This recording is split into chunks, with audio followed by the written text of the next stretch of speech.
ಯಾವಲ್ಲಿ ಒಂದ್ ಕೇಳ ಸುಮ್ನೆ. ಏನ್ರಿ ಯಜಮಾನ್ರೆ, ತುಂಬಾ ದಿವಸ ಆಗೋಯ್ತು, ಎಲ್ಲಿ ಹೋಗ್ಬಿಟ್ಟಿದ್ರಿ? ನಿಮ್ಗೋಸ್ಕರ ಕಾದು ಕಾದು ನಾನು ಕಪ್ಪೆ ಚೇಳಾಗ್ಬಿಟ್ಟೆ ಕಣ್ರಿ. ನಾಗರ ಪಂಚಮಿ ಪ್ರಯುಕ್ತ ನಾನು ಕರ್ನಾಟಕದ ವಿವಿಧ ಜಿಲ್ಲೆ ಕಡೆ ಹೋಗ್ಬಿಟ್ಟಿದ್ದೆ ಕಣ್ಲಯಾಟೆ, ಬೇಜಾರು ಮಾಡ್ಕೊಂಬೇಡಪ್ಪ. ಸರಿ ಆಯ್ತು, ಅಲ್ಲೆಲ್ಲ ಹೋದ್ರಲ್ಲ, ಏನ್ ತಗೊಂಡ್ ಬಂದಿದ್ದೀರಿ ಸುದ್ದಿ? ನೀನು ಹೇಳ್ದಲ್ಲೇ ಕಾದು ಕಾದು ನಾನು ಹಾವು ಚೇಳಾಗ್ಬಿಟ್ಟೆ ಅಂತ, ಅಂಥದೇ ಓಸಿ ಸುದ್ದಿಗಳು.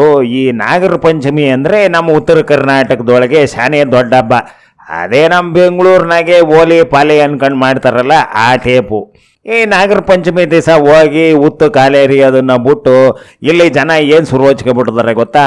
ಹಾವು ಮರಿನ ಹಿಡ್ಕೊಂಬಂದು ಡಬ್ಬದೊಳಗೆ ಹಾಕಿ ಆ ಡಬ್ಬಕ್ಕೆ 3 ತೂತಿಕ್ಬಿಟ್ಟು ಉಸಿರಾಡಕ್ಕೆ ವ್ಯವಸ್ಥೆ ಮಾಡಿಬಿಡ್ತಾರೆ ಹಾವಿಗೆ.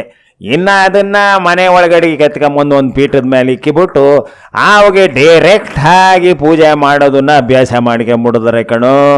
ಪಾಪ ಹಾವು ನಾನು ಒಳಗಿದ್ದೀನೋ ಪೂಜೆ ಮಾಡಿಸ್ಕೊತಿದ್ದನೋ, ಈ ನನ್ನ ಮಕ್ಕಳು ನನ್ನ ಬಡ್ದು ಬಾಯಿಗೆ ಹಾಕತ್ತಾರೋ ಏನೋ ಅನ್ನೋ ಭಯದಲ್ಲಿ ಎಡೆ ಎತ್ಕೊಂಡು ನಿಂತಿರ್ತದೆ. ಜನಕ್ಕೆ ಅದೇ ಖುಷಿ, ನಾಗಪ್ಪ ಖುಷಿ ಆಗ್ಬಿಟ್ಟ ನಮ್ಮ ಪೂಜೆ ನೋಡಿ ಅಂತ ಹೇಳಿ ಪೂಜೆ ಮಾಡಿ ಆಲೆ ಹರಿದು ಬಿಡ್ತಾರೆ ಕಣ. ಓಹೋ, ಈ ಟೈಪಾ? ಆಮೇಲೆ ಚೇಳನ್ ವಿಷಯ? ಇನ್ನು ಚೇಳನ ವಿಷಯ ಯಾಕೆ ಹೇಳ್ತೀಯ? ಈ ಯಾದಗಿರಿ ಜಿಲ್ಲೆ ಒಳಗೆ ಇದೊಂಥರ ವಿಚಿತ್ರವಾದ ಆಚರಣೆ. ಇಲ್ಲಿ ಚೇಳುಗಳು ಪೂಜೆ ಮಾಡ್ತಾರೆ ಕಣ್ಲ. ಓಹೋಹೋ, ನೋಡಬೇಕು ಆ ಚೇಳು ಹಿಡ್ಕೊಳೋದೇನು, ಮೈಮ್ಯಾಗ ಬಿಟ್ಕೊಳೋದೇನು, ಅದಕ್ಕೆ ಮುತ್ತಿಕ್ಕದೇನು, ಅಲ್ಲೇ ಚೇಳನ್ನ ಇವ್ರ ಅಪ್ಪನ ಫ್ರೆಂಡ್ ಆಡಿಸ್ದಂಗೆ ಆಡಿಸ್ತಾ ಇರ್ತಾರೆ ಕಣೋ.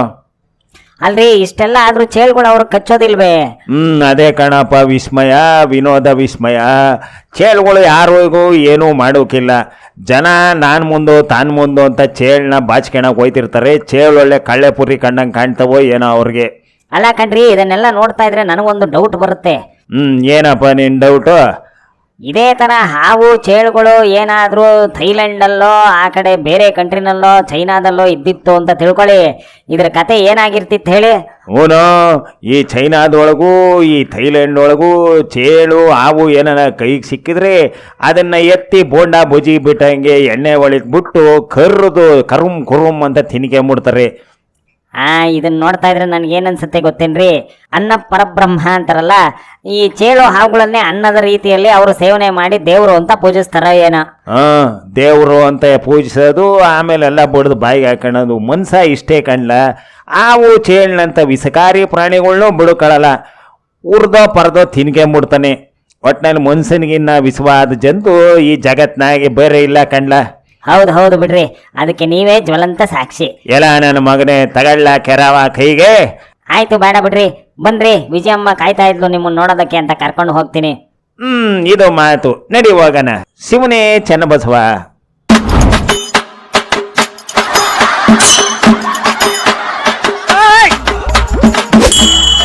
ಯಾವಲ್ಲಿ ಒಂದ್ ಕೇಳ ಸುಮ್ನೆ.